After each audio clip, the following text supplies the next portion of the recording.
Mga Lods, magandang araw sa inyo. So mag-update lang tayo ng konti sa preparation natin sa pagpunta ng nanay ko dito sa Pilipinas. So medyo nagkakausap-usap pa rin kami ng nanay ko and excited siya and excited ako. So yung kamustahan lang muna kasi medyo busy siya and medyo busy rin ako. Pero hindi namin nakakalimutan magkamustahan. And nagsisend ako ng mga pictures sa kanya ng mga ginagawa namin. Lalo na kung magkakasama kami ng mga pamilya ko, ng asawa at anak ko. So, para hindi niya nami-miss yung, yung every moment na nangyayari sa akin at doon sa mga apo niya. Okay? So, ang nangyari sa sasakyan mga Lods, okay naman, kondisyon naman, sinubukan natin ibiyahe ng malayo, di ba? Nakita niyo naman, nagtagaytay kami, sinubukan namin. So, medyo parang may naririnig lang akong konti na tingin kong kailangan kong ipacheck. Pagkatapos, yung mating niya, okay na okay. Kahit na umuulan nung araw na yun, okay, hindi kami parang nag-aamoy kulob sa loob dahil maganda yung mating na nakuha natin. Okay? Pakikita ko na lang sa picture dyan. Yan yung mga mating na nakuha natin. Kumbaga naka-laser cut kasi yan di ba? So, pwede kayong pumunta sa TikTok ko, pwede kayong mag-order doon. Pagkatapos, naglagay tayo ng ng screen, navigation. Actually, nung time na sobrang hyper na nung mga anak ko, sinubukan ko mag-play ng doon ng Bluey. Actually, ginagamit ko siya for navigation. Although may cellphone naman ako, nilipat ko sa cellphone yung navigation. Pagkatapos, doon sa screen na yon, nag-play ako ng Bluey, medyo tumahimik sila. So, yun yung medyo isa pa pala sa magandang gamit nun. So, siguro maglalagay kami sa USB para kung sakaling walang internet, di ba?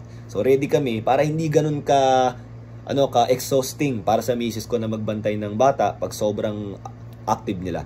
Sobrang hyperactive nila, di ba? So, yun. So, yun yung preparation natin, update natin sa nanay ko. Pagkatapos, sa Christmas naman mga Lods, di ba?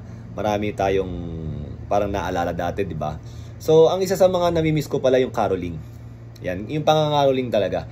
And yung mga bawat bahay, ganito ang technique. Malalaman mo ang bahay kung may possibility magbigay pag meron silang display or design or mga Christmas light. Yun yung unang mong titingnan. At madalas yan, naghahanda na sila ng barya. Alam niyo, lalagyan ng yelo, okay? Yung lalagyan ng yelo na yan, punong-puno ng barya yan, nagpapapalit na sila niyan, nagbibigay sila. Pa piso-piso, pa dalawa-dalawang piso, ganun ginagawa nila. Kami nun, makaipon kami ng isang gabi ng 20 pesos. Masaya na kami, actually. So, ganito pa yan. Gumagawa kami ng mga instrumento. So, yung mga lata, naalala niyo yung lata na ginagamit sa pangsaranggola, yung lagay ng PC?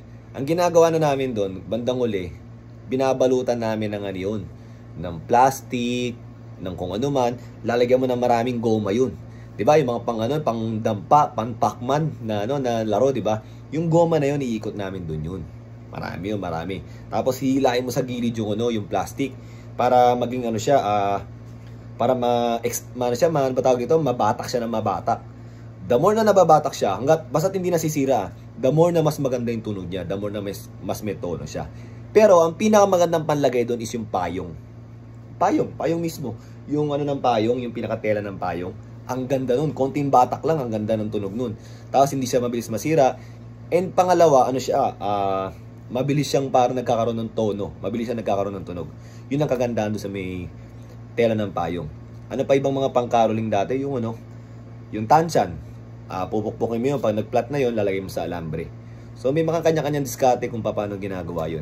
Ngayon, ang pinaka madaling instrumento, kutsara at tinidor sa bahay nyo.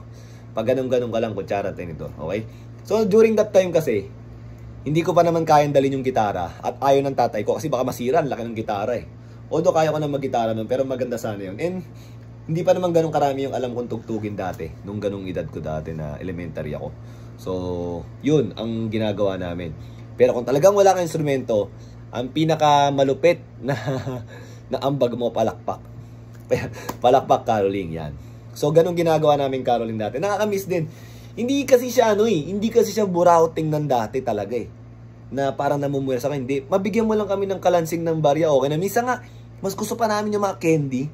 Yung mga ganun. Uy, okay, mga tinapay, ganyan. Natutuwa kami. Uy, kasi ganun din Yung bibigay mong pera sa amin, pambibili din namin Karamihan kami ganun, pambibili din namin ng pagkain. So kung bibigyan mo kami ng candy or mga kakaibang mga chocolate, ganyan, mga sneakers, okay, Cloud9, tuwan-tuwa na kami kasi magkano din yun So yung mga baryang matitira sa amin, pwede namin gamitin pang mga pang video games. Actually may mga video games sa amin, piso-piso lang Ganun.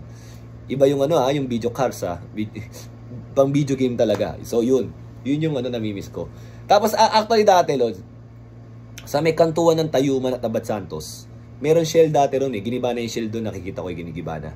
Sa kantuan ng Abad Santos tsaka Tayuman na yan, doon na kami nangangarolin sa kalye. Alam niyo nangangarolin sa, sa may kalye? Yan. Nagawa ko yan. Ginawa namin dati yan. Talagang pagka nag-stoplight, matik na yan, nangangaroling na kami. Actually, pinapagalitan ako ng tatay ko noon. Marami kaming pinapagalitan kasi unang-una, delikado. Pangalawa, ayaw nila yung nagbumukha kami na mamalimos. Actually, nagbumukha nga talaga na mamalimos na kasi. Pero actually, caroling yun eh. Pero hindi ko ginawang mamalimos sa kalye. Hindi ko ginawa yun Caroling lang talaga. Kasi wala, nasabay ka na sa uso eh. And then one time, meron na sagasaan.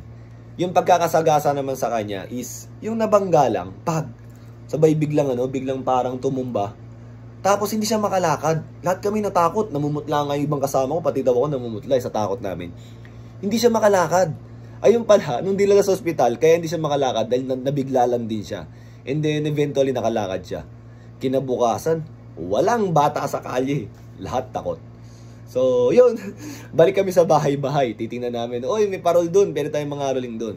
So, minsan ginagawa namin is batch by batch. Kunwari, yung isang bahay, medyo galante magbigay. Batch by batch ginagawa namin. O, 5-5 lang tayo, Huwag tayo sabay-sabay. O kaya minsan, ayaw din namin masyadong marami kasi pag marami, nakikita, kunwari, mga kayo, mga 10 kayo. Bibigyan kayo 5 piso, hati-hati na kayo. Ito 5 piso, hati-hati na kayo dyan, ganun. Hindi ka kaya na pag 5 kayo, binigyan kayo 5 piso, tigpi-piso na kayo. So, yun. Nung dating culture na hindi ko alam kung may experience pa ng mga kabataan. Ngayon, actually gusto ko sanang gawin namin ng anak ko yan. Pero sabi ng misis ko masyado para bata. So, yun. Gusto kong gawin sana yun. Pupunta kaming Tondo. But anyways, mga lods, sana nag-enjoy kayo sa konting kwentuhan natin. Holiday season. At ito pa pala. Kaya hanggang ngayon is parang, pa rin, parang Christmas post pa rin tong ginagawa ko. Kasi dati, may rules pa dati. Hanggat hindi yung 3 Kings, hanggat hindi natatapos ang 3 Kings, pwede kang mangaroling dati.